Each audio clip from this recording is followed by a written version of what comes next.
பண்ணுவோம், எங்களுக்கு அவசரம்னு அவங்க சொல்றாங்க.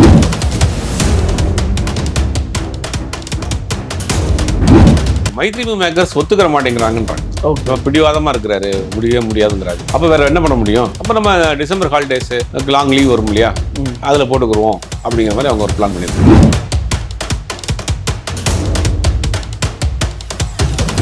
எப்படி ஜெயிக்கும்? நீங்க படம் மவுத் டாக் போய் ஒரு வாரத்துக்கு உள்ள போறவங்களே தியேட்டர் கிடைக்கணும்ல. 2 படத்துக்குமே சிக்கலாயிரும். இப்போ 300 தியேட்டர்ல டிக்கெட் போடுறீங்க, இந்த படத்தை கொண்டு பண்ண 130 தியேட்டர் தான் போட முடியும். அதுவே படத்துக்கு ஒரு பெரிய எப்படி ஒரு வாரத்துக்கு தியேட்டர் புக் பண்ணிருப்பாங்க. அந்த ஒரு வாரத்துக்குள்ள மைண்ட் செட் மாறிடுச்சு, தீபாவளி அந்த மூடு போயிடுச்சுன்னா என்ன யார் படம் பார்க்க போவா?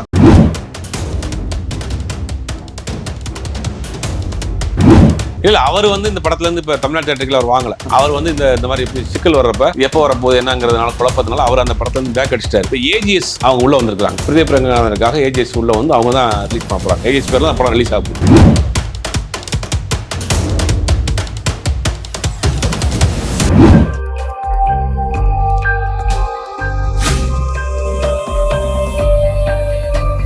அகாட் வியூவர்ஸ் எல்லாருக்கும் வணக்கம். இன்னைக்கு நம்ம கூட பாத்தீங்கன்னா பத்திரிகையாளர் மற்றும் சினிமா விமர்சகர் சுபைர் அவர்கள் நம்ம கூட இணைஞ்சிருக்காரு. சார் வணக்கம். சார் வணக்கம். எப்படி இருக்கீங்க சார்? நல்லா இருக்கேன். ஆல்ரெடி பிரதீப் ரங்கநாதனுக்கு ஒரு 2-3 ஹிட் கொடுத்துருக்காரு வரிசையா. அவருக்குன்னு ஒரு மாஸ் இருக்கு, அவருக்கு ஒரு ஓப்பனிங் இருக்கு, அதை வச்சு பிசினஸ் பண்ணுவோம், எங்களுக்கு அவசரம்னு அவங்க சொல்றாங்க.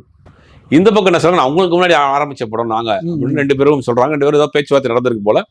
பேச்சுவார்த்தை முடிவு பெருசா சுமூகமா வராதனால இப்ப டூடு தீபாவளிக்கு எல்ஐகே நவம்பர் டிசம்பர்ல வர்ற மாதிரி இப்போ அவங்களுக்குள்ள ஒரு மியூச்சுவலா ஒரு பேசி முடிச்சு இப்போ அந்த படம் வர்றதுக்கு ஏற்பாடு பண்ணிட்டு இருக்காங்க. சார் இப்போ மிக முக்கியமான விஷயம்னா இப்போ ஆல்ரெடி லவ் இன்சூரன்ஸ் கம்பெனி மேலே நிறைய டெபிட் இருக்கு, நிறைய கடன் வட்டி மேலே வட்டி போயிட்டு இருக்கு. உண்மை அதான், 2 வருஷமா எடுக்கிறாங்க சயின்ஸ் ஃபிக்ஷன் படம், வட்டி எங்கேயோ எகிரி போயிருக்கும். அதே மாதிரி டியூட் ஒன்றும் இல்லை, இப்போதான் ஆரம்பிச்சிருக்காங்க. ஷார்ட்டாகவே ஷூட்டிங்லாம் முடிச்சு ரெடியா இருக்கு. இப்போ லவ் இன்சூரன்ஸ் கம்பெனி தீபாவளிக்கு அவங்க நல்லதா இருந்திருக்குல்ல, லாஸ்ட்ல இருந்து தப்பிச்சிருப்பாங்களே, அவங்க ஒத்துக்கவே இல்லை. அவங்க தரப்புல அவங்க பல விளக்கம் சொல்றாங்க. நாங்கள் குட்பேட் அகில பெரிய லாஸ், அதுக்கு பிறகு நாங்கள் ஒரு படம் எடுத்தோம், அதுவும் லாஸ். இந்த படம் தான் எங்களுக்கு காப்பாற்றும் நம்புறோம், இதுல எடுத்து எல்லா கட்டும் நாங்கள் அடைச்சிருவோம்னு அவங்க பாயிண்ட் ஆஃப் வியூல அவங்க தரப்புல இருந்து ஒன்று சொல்றாங்க. அதனால நாங்கள் இங்கே பெரிய அமௌண்ட்ல லாஸ் பண்ணியிருக்கணும். இங்கே தமிழ் படம் எடுத்து அது நாங்கள் இந்த படத்துலயே நாங்கள் விட்ட காசை நாங்கள் கடன் இல்லாமையா தப்பிக்கணும்லன்ற மாதிரி அவங்க தரப்பு சொல்றாங்க. இவங்க தரப்புல சொல்றாங்க. 2 பேர் தரப்புலையுமே பாக்குறப்ப அவங்க எல்லாம் பினான்சியல் பிரச்சனை தான். அப்ப அப்படிங்கும் போது சரி வேண்டாம், ஒரே படம் ஒரே தீபாவளிக்கு 2 படம் வந்துச்சுன்னா 2 பேருக்குமே சிக்கல் தான் அப்படிங்கிற மாதிரி எனக்கு தெரிஞ்சு இவங்க விட்டு கொடுத்துருக்காங்கன்னு தான் நினைக்கிறேன். ஆமா ஆமா, வேண்டாம் நம்ம ரிலாக்ஸாக வருவோம், ஏன்னா நம்ம எதுக்கு போட்டி போட்டுட்டு கொஞ்சம் ரிலாக்ஸே பண்ணுவோம் அப்படின்ற மாதிரி அவங்க முடிவு பண்ணியிருக்காங்க. சார் விக்னேஸ்வரன் எடுக்கிறது ரிஸ்க்குன்னு தோணுங்களா? ஏன்னா ஆல்ரெடி வட்டி அதிகமாக இருக்கும், இன்னும் 3 மந்த்ஸ் தள்ளி போறாங்க, டிசம்பர் 18ன்னு சொல்றாங்க. இதுல இருந்து ஒரு ரிஸ்க் தானே அது. அதுவும் ஒரு 1 வீக் கழிச்சு கிறிஸ்மஸ் வருது, அந்த கிறிஸ்மஸ் ஹாலிடே வெயின் பண்றாங்க. இல்ல இந்த மைத்ரி மூவி மேக்கர்ஸ் ஒத்துக்கிற மாட்டேங்கிறாங்கன்றாங்க. பிடிவாதமா இருக்கிறாரு, முடியவே முடியாதுங்கிறாரு. அப்ப வேற என்ன பண்ண முடியும்? அப்ப நம்ம டிசம்பர் ஹாலிடேஸ் லாங் லீவ் வரும் இல்லையா, அதுல போட்டுக்குருவோம் அப்படிங்கிற மாதிரி அவங்க ஒரு பிளான் பண்ணிருக்காங்க. சார் 2 படமும் வந்திருந்தா என்ன சார் இருக்கு? இன்னைக்கு நம்மளோட ஹீரோ பிரதீப் ரங்கநாதன் சாதாரண நாள் கிடையாது, மிகப்பெரிய ஹீரோவா இருக்காரு. அவர் வாங்கக்கூடிய சம்பளம் வேற, பேசக்கூடிய பட்ஜெட்டுகள் வேற, அடுத்த படம் டைரக்ட் பண்ணாரு, அது ஒரு சயின்ஸ் ஃபிக்ஷன். இந்த மாதிரி நிறைய கதைகள் ஓடுது. அவரோட பெரிய புத்தகம் 2 படமும் வந்திருக்கலாமே. நம்ம இதுக்கு முன்னாடி 80s 90sலாம் நம்மளோட ரஜினி சார் கமல் சார்லாம் பண்ண விஷயம் இல்ல. அன்னைக்கு காலகட்டங்களில் ஒரு படம் 100 நாள் ஓடிச்சு. தியேட்டர்ல தான் நீங்க படம் பார்த்தே ஆகணுங்கிற ஒரு கட்டாயத்தில் இருக்கீங்க. இன்னைக்கு எவ்வளவு பெரிய ஸ்டார் படம் வந்தாலும் அதிகபட்சம் 30 நாள் 25 நாளைக்கு மேல ஓட மாட்டேங்குது. பெரிய நான் சொல்றது சூப்பர் டூப்பர் ஹிட் படம் 25 நாள். அன்னைக்கு சுமாரான படமே 25 வாரம்னு போடுவாங்க, 25 வீக்ஸ் அந்த அன்னைக்கு உள்ள படங்கள். அன்னைக்கு நீங்க படம் பார்க்கறதுக்கு தியேட்டர்ல மட்டும்தான் பார்க்கணும். இன்னைக்கு நிறைய ஓடிடி தளங்கள் வந்துருச்சு, டிஜிட்டல் வந்துருச்சு, யூடியூப் வந்துருச்சு, சேட்டலைட் சேனல்ஸ் வந்துருச்சு. 2வது தியேட்டர்ஸ் கம்மியாயிருச்சு, படம் ஓடுற நாட்களும் குறைஞ்சிருச்சு. அப்போ இந்த ஒரு வாரத்துக்குள்ள ஒரு 1200 தியேட்டர் இருக்கு தமிழ்நாட்டில். இப்போ 1200 தியேட்டர் தீபாவளிக்கு வர்றாங்கன்னா தியேட்டர் எப்படி கிடைக்கும்? ஃபர்ஸ்ட் ரிலீஸ்லேயே சிக்கல் வந்துடும். இப்போ பைசன் வருது, அவங்க 500-600 தியேட்டருக்கு மேலே அவங்க புக் பண்ணியிருப்பாங்க. அதற்கு பிறகு இன்னும் சில படங்களும் வரும், சின்ன சின்ன படங்கள் வரும். அவங்களாம் மினிமம் ஒரு 100 தியேட்டர் 200 தியேட்டர் புக் பண்ணியிருப்பாங்க. மிச்சம் உள்ள தியேட்டர் தான் இந்த படத்துக்கு கிடைக்கும்.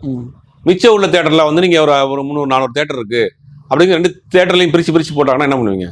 காலையில் ஒரு ஷோ இருக்கும், இல்லாட்டி ஈவினிங் ஒரு ஷோ இருக்கும், நைட்டு ஒரு ஷோ இருக்கும். அப்படிங்கும் போது 2 படத்துக்குமே சிக்கல் அது. அப்போ ஏதாவது படம் வர்றது தான் சரியா இருக்கும். அப்படிங்கும்போது அதுக்கு அந்த முடிவுக்கு வந்துட்டாங்க. சார் இப்போ 2 படமும் ரிலீஸ் ஆயிருந்தா கண்டிப்பா இப்போ நல்லா போயிருக்கு. இப்போ தேட்டர் கண்டிப்பா கிடையாது. துருவ விக்ரமனோட பைசன் வருது, ரொம்ப பெரிய எதிர்பார்ப்பு இருக்கக்கூடிய படம். டியூடுமே பெரிய எதிர்பார்ப்பு. இப்போ லவ் இன்சூரன்ஸ் கம்பெனி தான் மாட்டியிருப்பாங்களா எல்லாருமே? இப்போ லக்கில் ரெண்டுமே ஜெயிச்சிருந்தா என்ன பண்ணியிருப்பாங்க? எப்படி ஜெயிக்கும்? நீங்க படம் மவுத் டாக் போய் ஒரு வாரத்துக்கு உள்ள போறவங்களையும் தியேட்டர் கிடைக்கணும்ல. 2 படத்துக்குமே சிக்கலாயிரும். இப்போ 300 தியேட்டர்ல டியூட்டு போடுறீங்க. இப்போ இந்த படத்தை கொண்டு பண்ண 139 தேட்டர் தானே போட முடியும். அதுவே படத்துக்கு ஒரு பெரிய எப்படி ஒரு வாரத்துக்கு தியேட்டர் புக் பண்ணிருப்பாங்க. அந்த ஒரு வாரத்துக்குள்ள மைண்ட் செட் மாறிடுச்சு. தீபாவளி அந்த மூடு போயிடுச்சுன்னா என்ன யார் படம் பார்க்க போவா? தீபாவளிக்கு ஆல்மோஸ்ட் எல்லாரும் செலவு பண்ணியிருப்பாங்க. தீபாவளிக்கு பர்ச்சேஸ் பண்ணியிருப்பாங்க, ட்ரெஸ் வாங்கியிருப்பாங்க, ஸ்வீட்ஸ் வாங்கியிருப்பாங்க, பட்டாசு வாங்கியிருப்பாங்க, ட்ராவல் பண்ணியிருப்பாங்க, சொந்த பந்தம் கூட போயிருப்பாங்க. அன்னைக்கு ஒரு படம் பார்க்கலான்னு இருப்பாங்க. நீங்கள் ஒரு வாரம் கழிச்சு அன்னைக்கு அந்த 4 நாளில் அந்த ஃபீவர் போயிடுச்சுன்னா 5ஆம் நாள் படம் பார்க்க மாட்டாங்க. அப்போ தேட்டர்லன்னா எப்படி படம் பார்ப்பாங்க? 2 படத்துக்குமே சிக்கலாக இருக்கு. சார் அதே மாதிரி நாங்கள் ஒரு விஷயம் கேள்விப்பட்டோம். 2 ப்ரொடக்ஷன் கம்பெனியும் போய் நம்மளோட ஹீரோ பிரதீப்கிட்ட போய் பேசிட்டாங்க. நீ எதாவது பண்ணி பேசி கொடுப்பா. இவங்களும் கேட்க மாட்டேன்றாங்க, நாங்களும் கேட்கல, எங்களால் டேட்டை விட்டு கொடுக்க முடியாது. பிரதீப்கிட்ட போய் பஞ்சாயத்து வச்சதா ஒரு தகவல் உண்மையாது? ஆமாம், பிரதீப்கிட்ட போய் சொல்லியிருக்காங்க. பிரதீப் தான் வந்து அப்போ அந்த படத்தினுடைய வாங்கியிருக்கு தமிழ்நாடு தேட்டர்கள் ராகுல் வாங்கியிருக்கிறார். ரோமியோ பிக்சர்ஸ் அவர் கலந்துக்கிட்டார் போல. இதுக்கு முன்னாடி இந்த பேனர்ல எல்லாம் ராகுலோட ரோமியோ பிக்சர்ஸ் சொல்லிப்பாங்க, பேனர் காணோம் என்ன? இல்லை, அவர் வந்து இந்த படத்துல இருந்து இப்போ தமிழ்நாடு தேட்டர்கள் அவர் வாங்கல.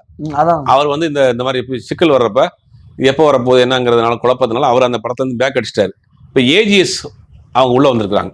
பிரதீப் ரங்கநாதனுக்காக ஏஜிஎஸ் உள்ள வந்து அவங்க தான் ரிலீஸ் பண்ண போறாங்க. ஏஜிஎஸ் பேர்ல படம் ரிலீஸ் ஆக போகுது. அவங்க தான் ரிலீஸ் பண்ண போகிறாங்க சார். அதே மாதிரி இப்போ இது ஹாப்பனிங் பர்சன்லாம் பிரதீப் தான். நேற்று அவர் ஒரு இன்டர்வியூ கொடுத்துருப்பாரு.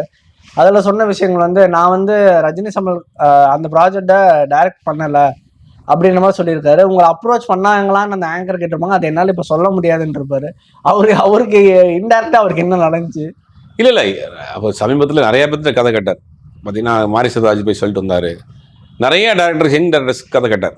அப்படி ஒரு ஆர்ட்டை அவர்கிட்ட கேட்டிருக்கிறாங்க. பட் அது அடுத்தடுத்த ப்ராஜெக்ட் அது மூவ் ஆகலை. அது அப்படியே ஸ்டாப் ஆயிடுச்சு, அவ்வளோதான். ஸோ ஒருவேளை பிரதீப் மேலே நம்பிக்கை இல்லையா? அவர் சொன்ன விஷயங்கள் வந்து இன்டர்வியூவில் சொன்ன விஷயங்கள் இல்லை, அவர் கதையெல்லாம் சொல்லி ஓகே பண்ணலாம் இல்லை, ஒரு பேச்சுவார்த்தை பண்ணலாமான்னு ஒரு ஐடியாவில் பண்ணியிருக்காங்க. யாரோ தயாரிப்பாளர் மூவ் பண்ணியிருக்காங்க போல. அதோட அது ஸ்டார்டிங்கில் நின்று போச்சு. அது அவ்வளோதான். அவர் சொல்லியிருக்காரு, பிரதீப் நான் ஆக்டிங்கில் தான் கான்சன்ட்ரேட் பண்ணுறேன், டைரக்ட் பண்ணுறதுல விருப்பம் இல்லை, அடுத்து நான் என்ன வச்சு டைரக்ட் பண்ணலாம், சயின்ஸ் ஃபிக்ஷன் இருக்குன்ற மாதிரி சொல்கிறாரு. ஒருவேளை லோகேஷ் தான் வந்து இல்லை நானே பண்ணுறேன்னு ஏதாவது சொல்லியிருப்பாரா, இல்லை பிரதீப்பை விடலையா யாராவது? இல்லை அது எதுவுமே நடக்கிறாங்க. இப்போ லோகேஷ் தான் இப்போதைக்கு இருக்காரு. இப்போதைக்கு டைரக்டர் லோகேஷ் தான். ஒன்றும் அவர் வந்து வெளியிலலாம் போகலை. இப்போ ராஜ்கமலில் லோகேஷ் தான் கமிட் பண்ணி உட்கார வச்சிருக்காங்க. அவர் தான் வேலை பார்த்துட்டு இருக்கிறாரு, வெளியெல்லாம் போகலை. அப்படி இவர்கிட்ட இந்த ப்ராஜெக்ட் இல்லை, வேற ஒரு ப்ராஜெக்ட் நீங்கள் பண்ணலாமான்னு ஒரு ஐடியாவில் கேட்டிருக்காங்க. அடுத்த படம் அது ஆரம்பத்துலேயே அப்படி பேச்சுவார்த்தை நின்று போச்சு. ஏன்னா இவர் ஃபுல் அண்ட் ஃபுல் இப்போ ஆக்டிங்கில் இருக்கிறதுனால இவருமே பெருசாக இன்ட்ரெஸ்ட் காட்டல. அப்படிங்கும்போது அந்த ப்ராஜெக்ட் அப்படியே நின்று போச்சு, அவ்வளோதான். இது ஒரு பெரிய சின்ன செய்தி தான். இது பெருசாக முன்ன கதையெல்லாம் ஒன்றுமே கிடையாது இல்லை. ஸோ அதே மாதிரி இப்போ நம்ம அந்த ப்ராஜெக்ட் எந்த லெவலில் இருக்குது? நம்மளோட டேரக்டர் லோகேஷ் சார் எங்கே இருக்காரு, என்ன பண்ணுறாரு? லோகேஷ் வந்து இந்த புக்கெட்டில் இருக்கிறாரு. அவர் வந்து இந்த உடம்பை பாடி பில்ட் பண்ணுற வேலை, உடம்பை தயார்படுத்தக்கூடிய வேலையில் இருக்கிறாரு. வந்து அநேகமாக தீபாவளி முடிச்சு அந்த படத்துடைய ஷூட்டிங் டேட்லாம் அனௌன்ஸ் பண்ணுவாங்க.